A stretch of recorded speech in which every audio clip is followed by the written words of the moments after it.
کا اٹھا کر دیکھ لیں، اس پر پاکستان مسلم لیگ نون اور نواز شریف کی مہر ہوگی۔ اور میں یہ بات برملا کہتی ہوں اور یقین سے کہتی ہوں اور عاجزی کے ساتھ کہتی ہوں کہ اگر نواز شریف کے 9 سال پاکستان سے نکال دیے جائیں تو کھنڈرات کے علاوہ پاکستان میں کچھ نہیں بچتا۔ آپ کی جماعت کی دوسری خصوصیت کیا ہے؟ آپ کی جماعت کی دوسری خصوصیت یہ ہے کہ آپ کی جماعت نے مشکل ترین بدترین مسائل کے باوجود، انتقام کے باوجود، مظالم کے باوجود، انتقام میں کوئی شخص اندھا ہو گیا تھا، اس کے باوجود نواز شریف صاحب نے اور آپ کی جماعت نے کبھی نہ صبر کا دامن ہاتھ سے چھوڑا اور نہ جس کو کہتے ہیں کہ اعلیٰ اخلاقی اقدار کا دامن ہاتھ سے چھوڑا۔ نواز شریف صاحب پر 99 سے شروع ہو جائیں، کیا کیا مشکلات نہیں آئیں، اٹک قلعے کے زندانوں میں بھی پھینک دیا، اور 40 دن تک جب مشرف نے ٹیک اوور کیا تو 40 دن تک نواز شریف صاحب کا اتا پتہ نہیں تھا۔ میری ماں نے کہا کہ میں بھوک ہڑتال کر دوں گی، مجھے یہ تو بتا دو کہ نواز شریف زندہ ہے یا کہاں ہے۔ لیکن نواز شریف صاحب نے کبھی اپنی قوم کو یہ درس نہیں دیا کہ نکلو اور فلاں کا گھر جلا دو، نکلو اور میٹرو بس اسٹیشن توڑ دو، نکلو اور جہازوں کو خدا نخواستہ شہیدوں کی جو یادگاریں ان کو نظر آتش کر دو، کیونکہ نواز شریف صاحب اس مٹی کا بیٹا ہے اور یہ ملک کو بنانے والے ہاتھ کبھی ملک کو توڑ نہیں سکتے ہیں،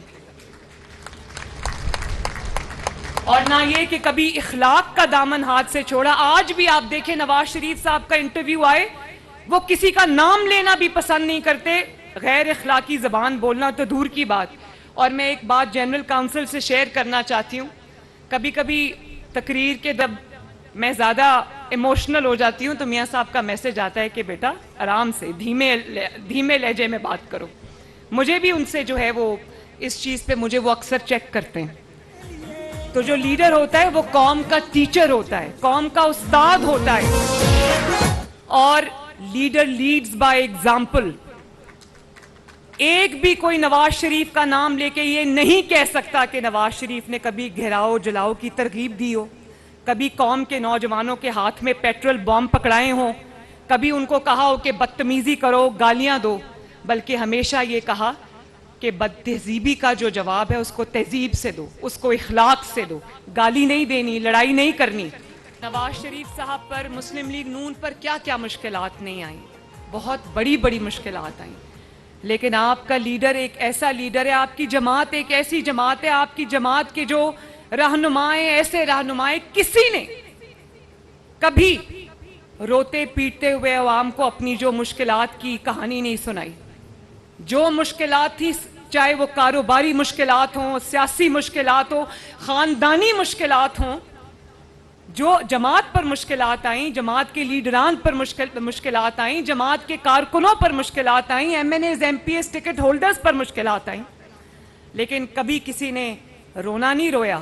اس ملک کی خاطر، ایک مقصد کی خاطر، ملک کو آگے بڑھانے کی خاطر ہمیشہ بہادری سے مشکلات کا سامنا کیا۔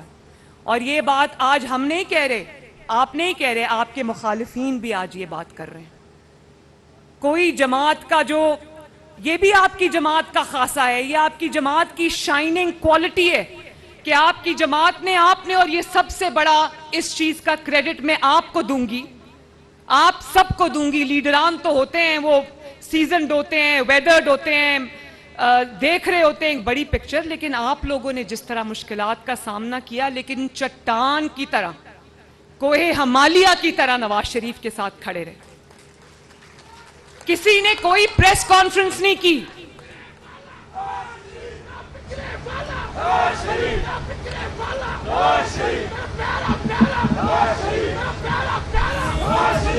نواز شریف صاحب نے یہ نہیں کہا، نواز شریف صاحب نے یہ نہیں کہا کہ مشکلات آ گئی ہیں، میں اقتدار سے چلا گیا ہوں تو چلو جلدی جلدی میں دوسرے ملکوں کو آوازیں دوں، امریکہ کو آوازیں دوں کہ خدا کا واسطہ ہے میرے لیے ایک بیان ہی دے دو، یا یہ نہیں کہا کہ لاکھوں ڈالر خرچ کر کے لابنگ فرم ہائر کر لو یو ایس میں، یا یہ سینیٹرز سے، دوسرے ملکوں کے سینیٹرز سے، شرم کی بات ہے دوسرے ملکوں کے سینیٹرز کو کہا جاتا ہے کہ خدا کے لیے ہمارے ملک کے لیے ایک بیان دے دو, میرے لیے ایک بیان دے دو, کیونکہ جب تم بیان دیتے ہو تو پاکستان میں تھرتھلی مچ جاتی ہے. کبھی کسی نے سنا ہو کہ نواز شریف نے کسی غیر ملکی کو آواز دی ہو کہ خدا کے واسطے آؤ اور میری مدد کرو؟ انہوں نے ایک ہی بات کی, انہوں نے کہا کہ میں اپنا معاملہ اللہ تعالیٰ پہ چھوڑتا ہوں. اور اس کے بعد اس قوم نے, ان کی جماعت نے, آپ نے ان کے ہر وعدے کی, فخر کی, ان کے یقین کی لاج رکھی, جس کے لیے میں آپ سب کی شکر گزار ہوں. یہ بھی آپ کی جماعت کا خاصہ ہے کہ پاکستان میں اتار چڑھاؤ آئے, مشکلات آئیں, فیصلے کرنے کا وقت آیا, لیکن آپ کی جماعت نے, نواز شریف صاحب نے, آپ کے لیڈر نے کبھی ملکی مفاد کا سودا نہیں کیا, ذاتی مفاد پر ملکی مفاد قربان نہیں کیا. اور اس کی ایک شاندار مثال 1998 کے وہ ایٹمی دھماکے, جس میں لاکھوں کروڑوں اربوں ڈالروں کی امداد کی آفر بھی آئی, دھمکیاں بھی آئیں, ٹیلی فون کالز بھی آئیں, لیکن نواز شریف صاحب نے کہا نہ میں لاکھوں کروڑوں اربوں ڈالروں کو خاطر میں لاتا ہوں, نہ یہ دھمکیاں مجھے مروب کر سکتی ہے, میں وہی فیصلہ کروں گا جو میرے ملک اور قوم کے حق میں بہتر ہوگا. یہی وجہ ہے کہ جب مشکل وقت آیا تو جماعت سیسا پلائی ہوئی دیوار کی طرح نواز شریف صاحب کے ساتھ کھڑی ہو گئی. کوئی لیڈر تو کیا, کوئی کارکن بھی جماعت چھوڑ کے نہیں گیا. یہ جتنے لیڈران یہاں پر بیٹھے ہیں اسٹیج پہ, سب پوری آب و تاب کے ساتھ پاکستان کے سیاسی میدان میں چمک رہے, حالانکہ وہ ابھی ملک میں موجود نہیں ہیں.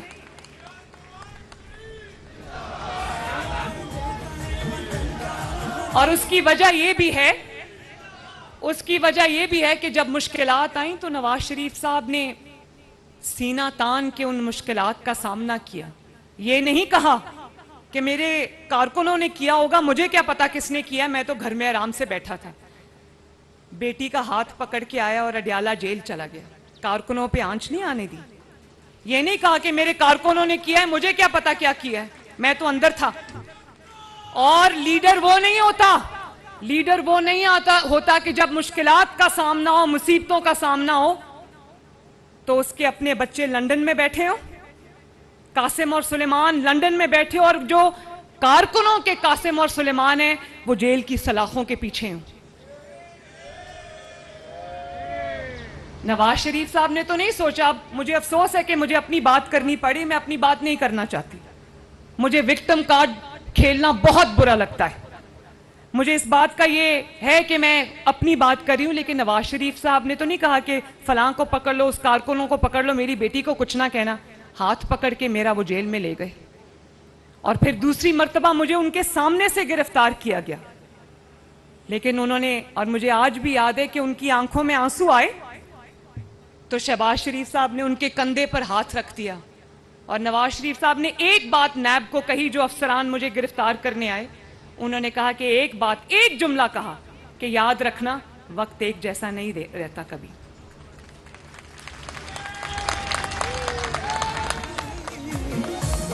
اور جب لوگوں کے بچوں پہ مشکلات آئیں, جن کو ورغلایا, جن کے دماغوں میں, جن کی رگوں میں بارود بھرا, جن کے ہاتھوں سے لیپ ٹاپ اور کتابیں لے کے, جن کے ہاتھوں میں پیٹرول بم اور ہتھیار پکڑا دیے, ان کو ورغلایا کہ جاؤ جا کے قومی تنصیبات پر حملہ کرو, افواج پاکستان کی تنصیبات پر حملہ کرو, شہداء کی یادگاروں اور علامتوں پہ حملہ کرو. اور جب وہ پکڑے گئے اس سازش میں, تو اپنے گھر سے بیٹھ کے ٹویٹ کر رہے کہ مجھے قاسم اور سلیمان کے ساتھ شمالی علاقہ جات میں ہائیکنگ بڑی یاد آ رہی ہے. میرا دل اس وقت ٹکڑے ٹکڑے ہو گیا. بھلے وہ کسی اور جماعت کا کارکن ہے تو وہ کارکن نا. تو مجھے بڑی تکلیف ہوئی اس بات کی. اور پھر کہتا ہے کہ میرے بچوں کے لیے یہ ملک ٹھیک نہیں ہے. قوم کے بچوں کے ہاتھوں میں جب تم نے بارود پکڑا دیا, ان کے لیے یہ ملک ٹھیک ہے, تمہارے بچوں کے لیے ٹھیک نہیں ہے. لوگوں کو کہتا تھا کہ ان کے بچے باہر رہتے ہیں. بھئی یہ مریم نواز شریف آپ کے سامنے کھڑی ہے, اللہ تعالیٰ کا شکر ہے. تمہارے بچے کدھر ہیں؟ تو یہ بہت ہی قوم کی آنکھیں اس بات نے کھولی. لوگوں کو ادراک ہوا اس بات کا, لوگوں کو احساس ہوا اس بات کا کہ نواز شریف کون ہے, مسلم لیگ نون کون ہے, اور یہ کون لوگ ہیں. جس جہاز پہ بیٹھ کے آئی تھی وہ جماعت اسی جہاز پہ بیٹھ کے واپس چلی گئی. کبھی ان ماؤں کا اس کو خیال نہیں آیا جن ماؤں کے قاسم اور سلیمان جو ہیں وہ دہشت گردی کی عدالتوں میں اس وقت رول رہے ہیں. کیا پوچھا جا کے کہ ان کے پاس کوئی مدد کرنے کے لیے ہے؟ ان کا کوئی حال پوچھنے کے لیے ہے؟ سب کو وہاں پر اپنی اپنی پڑی ہوئی ہے. تو یہ بڑی افسوسناک واقعات ہیں. اور پھر آپ دیکھیں ان کو کیا ترغیب دی قوم کو. کہا کہ جا کے شہداء کی یادگاروں پہ حملہ کرو. آپ مجھے یہ بتائیں کہ کیا شہداء کسی ادارے کے نہیں ہوتے؟ شہداء پوری قوم کے ہوتے ہیں. انہوں نے جس نے لسبیلا ہیلی کاپٹر کریش حادثے پر اس نے شہداء کا مذاق اڑایا، اس شخص کو کیا پتا کہ اپنے ملک اور اپنی مٹی کی خاطر جان دینے والا سپاہی یا افسر اس کی کیا قدر ہوتی. شرمناک یہ بات ہے اور یہ شرمناک روایت ڈالی. اور مجھے امید ہے شہباز شریف صاحب یہاں پر موجود ہیں اور میں آپ سب سے بھی کہتی ہوں کہ مجھے امید ہے کہ انشاءاللہ تعالی اتنا بھیانک اور گھنونا جرم کرنے والے مجھے امید ہے کہ انشاءاللہ تعالی اپنے انجام کو پہنچیں گے. میں کیونکہ یہاں پر مسلم لیگ نون کے عہدیداران موجود ہیں تو میں تھوڑی سی بات مسلم لیگ نون کے فیوچر کے بارے میں بھی کرنا چاہتی ہوں. میں سمجھتی ہوں کہ مسلم لیگ نون پر کسی کی کوئی اجارہ داری نہیں ہے. مسلم لیگ نون عام عوام کی جماعت ہے، کارکنوں کی جماعت ہے، اور اس پہ سب سے زیادہ حق مسلم لیگ نون کے کارکنوں کا ہے. اور پھر کیونکہ سیاسی جماعتوں پر ایک ملک کی اتنی انویسٹمنٹ ہوتی ہے، اس لیے میں سمجھتی ہوں کہ یہ جماعت بھی اس ملک اور اس قوم کی امانت ہے. اس لیے اس جماعت کو آگے بڑھانا، اس کو ایکسپینڈ کرنا، اس کی جو گروتھ ہے وہ ہم سب کی ذمہ داری ہے. اس میں لوگوں کو شامل کرنا. اور میں یہ سمجھتی ہوں کہ جماعت کے اندر احسن اقبال صاحب ایک ٹیلنٹ ہنٹ پروگرام ہونا چاہیے جس میں ہر شہر سے جو بہترین کارکن ہیں ان کو چن کے جو ہے ان کو ذمہ داریاں دی جائیں.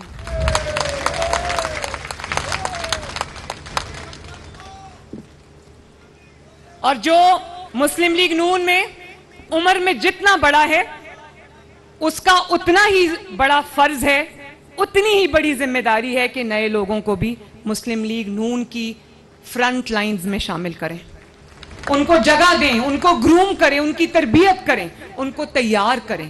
کیونکہ مسلم لیگ نون صرف مسلم لیگ نون نہیں ہے، وہ اس قوم کا سب سے بڑا اثاثہ ہے انشاءاللہ تعالی. اور اس کے علاوہ میں یہ سمجھتی ہوں کہ میرٹ کو فروغ ملنا چاہیے. چاہے کوئی کسی کا بیٹا ہو، بیٹی ہو، میرٹ پہ پورا اترتا ہے، محنت کرتا ہے تو جماعت اس کو ضرور فوقیت دے، اس کو شامل بھی کرے. لیکن اگر کوئی میرٹ پہ پورا نہیں اترتا، کسی کا بھائی ہے، کسی کا بہن ہے، کسی کی بیٹی ہے، کسی کچھ بھی ہے، اس کو عہدہ نہ دیا جائے. اور میں یہ بھی سمجھتی ہوں کہ جو کارکردگی ہے اس کے ساتھ عہدوں کو لنک کیا جائے. جو لوگ کئی سال سے عہدوں پر بیٹھے ہیں اور کارکردگی نہیں ہے، ان سے معذرت کے ساتھ عہدے لے کر ان کو دیے جائے جو جماعت کے لیے کچھ کرنے کا ہنر رکھتے ہیں. اور میں یہاں پر بیٹھے صوبائی صدور جو ہیں، رانا ثناء اللہ صاحب نے کوئی اس میں شک نہیں محنت کی ہے. امیر مقام صاحب بھی ہمیشہ آپ کو متحرک نظر آتے ہیں. لیکن میں جماعت کے باقی صدور سے بھی اور ان سے بھی یہ ریکویسٹ کرتی ہوں کہ بیٹھ جائیں کہ میں یہ ان سے ریکویسٹ کرتی ہوں کہ جماعت کو سب سے گلی لیول تک جو ہے وہ فعال بنائیں، لوگوں کو عہدے دیں. یہ جو عہدے ہوتے ہیں یہ فخر ہوتے ہیں. عہدوں کو ہم نے اپنی جماعت میں رکھ کے کیا کرنا ہے؟ دیں لوگوں کو تاکہ لوگ کام کریں، اونرشپ فیل کریں. اور میں پوری کوشش کر رہی ہوں کہ رانا ثناء اللہ صاحب نے جو محنت کی ہے، جو ونگز مجھے دیے ہیں جس میں علماء کا ونگ ہے، لائرز ونگ ہے، ویمن ونگ ہے، یوتھ ونگ ہے، کسان ونگ ہے اور مائنورٹیز ونگ ہے. یہ لوگ بیٹھے ہیں مائنورٹیز کے. میں ان سب کے ساتھ کام کر رہی ہوں. میں ایم ایس ایف پہ بھی اس کو ری آرگنائز کرنے پہ کام کر رہی ہوں. اور میں یہ سمجھتی ہوں کہ ہمیں ان ونگز کو نہ صرف فعال کرنا چاہیے بلکہ پاکستان کی طول و عرض پر تک ان کو پھیلانا چاہیے. اور میں آخر میں یہ ضرور لیبر ونگ، آخر میں یہ ضرور کہنا چاہتی ہوں کہ الیکشن اب زیادہ دور کی بات نہیں ہے. انشاءاللہ اس سال میں الیکشنز جو ہیں وہ ہم امید کرتے ہیں کہ خیر خیریت سے انشاءاللہ تعالی الیکشنز کا مرحلہ بھی آئے گا. آپ سب سے میں یہ کہتی ہوں کہ آپ نے پوری قوت سے، پورے جذبے سے، پورے ایمان سے، پورے یقین سے اور خود اعتمادی کے ساتھ الیکشن کے لیے میدان عمل میں اترنا ہے.